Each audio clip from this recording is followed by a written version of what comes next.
ఇవాళ perfect bento cake చేద్దాం రండి. అది కూడా ఎగ్లెస్. దానికోసం ఒక బౌల్లో 1/4 cup milk, 1 teaspoon vinegar or lemon juice ఏదైనా వేసుకోవచ్చు. అలా వేసుకున్న దాన్ని పక్కన పెట్టేయాలి.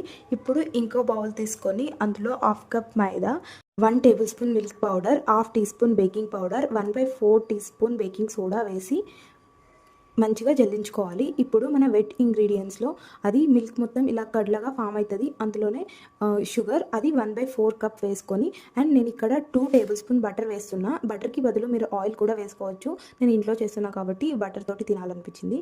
అలా వేసుకొని మంచిగా ఎక్కడ లంప్స్ లేకుండా కలుపుకోవాలి.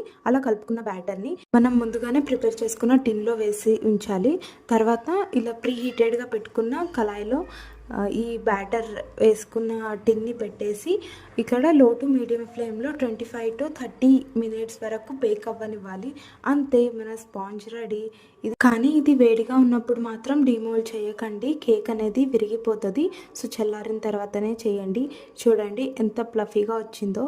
Stay tune for next part.